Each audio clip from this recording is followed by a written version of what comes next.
I'll ask him to make a comment about the season, and then we'll take your questions. Alontae, as you head towards the 2021 season, talk about your excitement for getting started. Yeah, I'm super excited just being able to have 102,000 people screaming our names again, being able to run through the tee and do the ball walk. It's exciting, but the biggest thing is being with this team, but also seeing my family come to the games as I go into my senior year. So super excited. At the end of the day, that we have a lot of work to do, and that starts in training camp. Thanks, Alontae. If you've got a question, Abby, Christian, and Catherine will have a microphone. We'll get one to you. So we'll start over here on the left-hand side, to our left, Alontae, about midway back.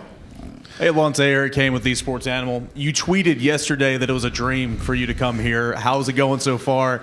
And a lot of new defensive players since spring practice ended through the transfer portal. How are they gelling with the defensive staff and players right now? Yeah, it's going awesome, man. I can't really explain it. I smile so big when I get that question because it was a child dream for me. But right before I came is the very last goal that I wrote down on my little checkoff list. So being offered to do this and represent my university and my football program, or this football program, is a blessing. And then as far as the defensive guys, we have a lot of changes, a lot of guys coming in. We've been working really hard. And just being able to work with them and just get them into the playbook and be able to break it down for the younger guys, but also the guys who are transferring in, and just kind of talk ball with them is fun. So, Alontae, we're going to go in the middle section. White baseball cap. Alontae, Drew DeArmond, WZZN Radio, Huntsville, Alabama. I wanted to ask you about one of your mentors, because the old saying is it takes a village to help someone reach your level. I have a really good friend who played a part in your journey, Ken Keller. I wanted to ask you about him. Are you still close to him? And what kind of advice and role did he play in you getting you to Tennessee and now becoming a great player in this league? Yeah, Coach Ken was a guy who believed in me at a young age for the Little League tryouts in baseball.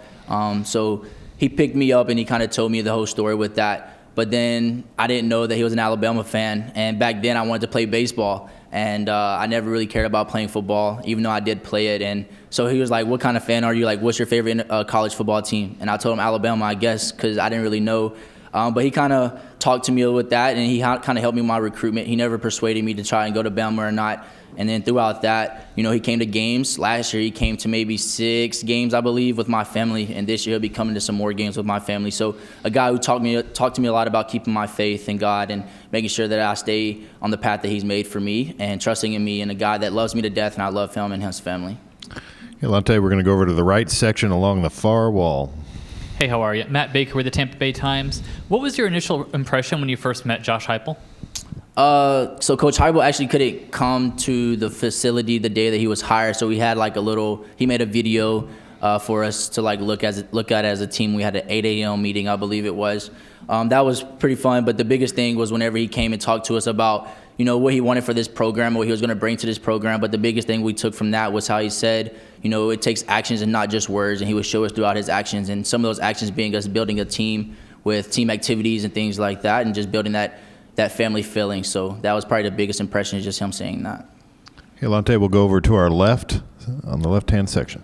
Yeah, Alontae, Ben McKee with the Swain event and VolQuest.com. Wanted to ask you about the newcomers in the secondary, specifically Kamal Haddon and Brandon Turnage, and also wanted to get your thoughts on Cayman Marley. I know you haven't had a practice-type setting with those guys, but in workouts, what have you seen from those three, and what do you think they'll bring to the table this fall? Biggest thing I could say is hard workers. Those guys come to work every day. I work out at 7 in the morning with Brandon, and me and him have a lot of conversations about where he just came from and things like that. But just seeing how hard he works and how dedicated he is to what he's doing is fun. At the end of the day, you never know much about a player until you get kind of thrown into that fire. So rather it be scrimmages, rather just be normal practice. So looking forward to just going to work with those guys and helping them learn the playbook as best as I can as a leader for them. Here we're going to go in the middle of this center section. Scott. Hi, Alontae. Scott Rabalais from the Baton Rouge Advocate.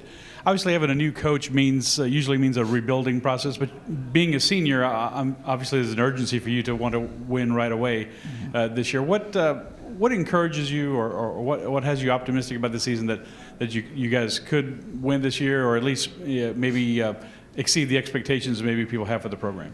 Yeah, I have a lot of faith in this team. I've been playing with this team for a very long time, as you mentioned, and I see the hard work that we put in. At the end of the day, college football is a thing where anything can happen. So I have a lot of faith in our team, and I have a lot of faith in these coaches, and I just pray that, we we trust in them, and we just keep going as far as they want us to go, and we just work hard in the weight room. And by doing that, it comes with leadership, and it comes with just like our own team, not just the coaching staff. So just looking forward to that and just trusting in our team, because I see what they can do, and I just hope that we can just show that to the world.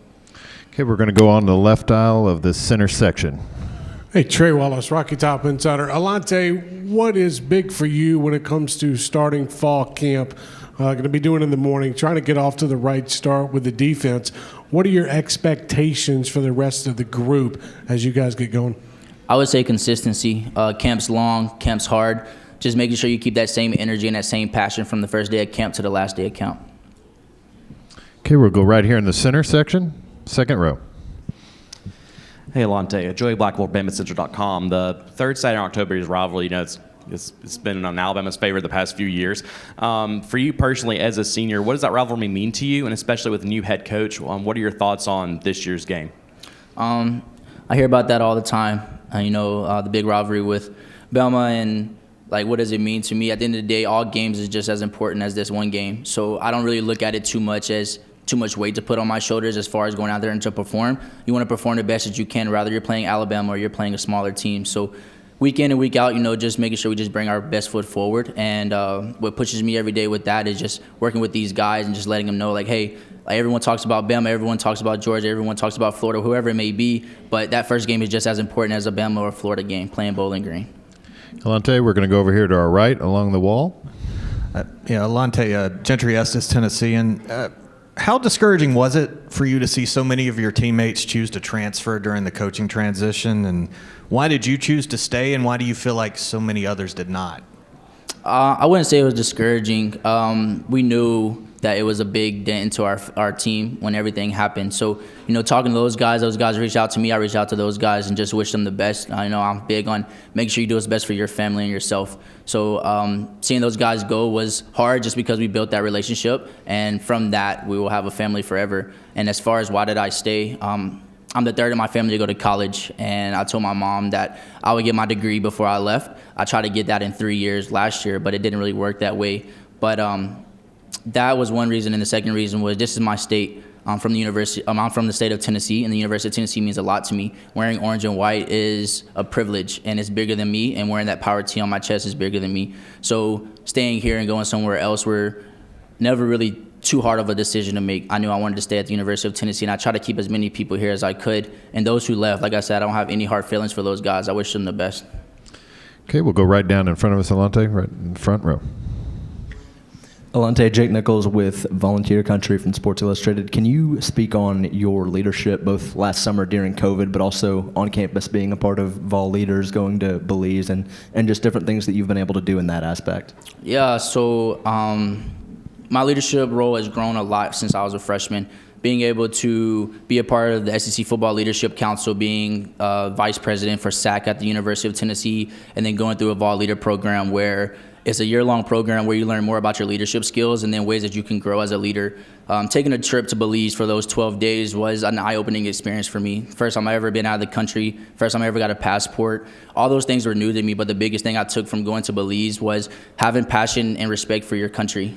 People in Belize love their country, and they respect their country so much, and the kids there are awesome. Kids have a lot of passion in playing soccer. Sorry, what they say is football, right?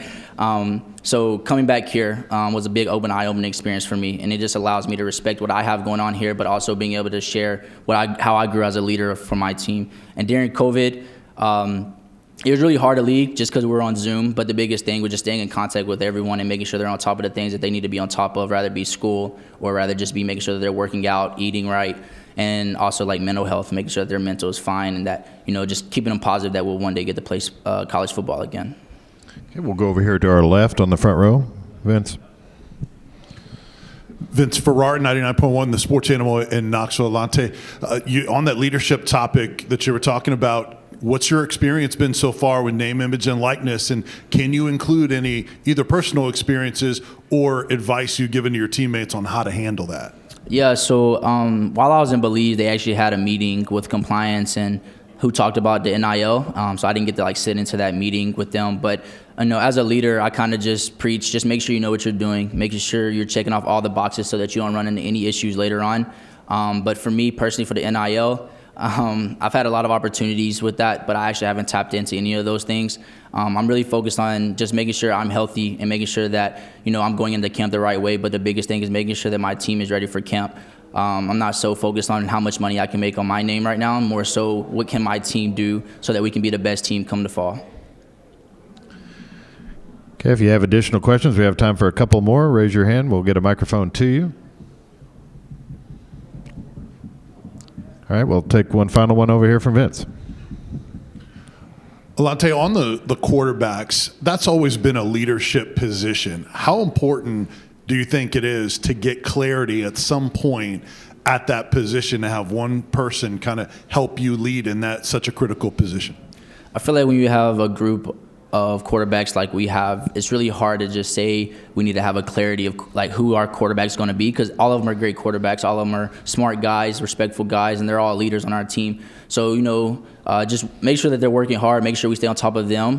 As a corner specifically in their passing game, being able to go talk to them, what do they see, what do I see, things like that could help them out as far as bettering their game is probably what's most important to me. But at the end of the day, I don't think rushing to figure out who your quarterback is going to be is a smart thing. I feel like just let it play out, let every guy work as hard as they can, and may the best man win. But at the end of the day, our quarterback room is big, it's deep now, and I feel like they all respect each other. Alontae, thanks for your time. Good luck this season. Thank you.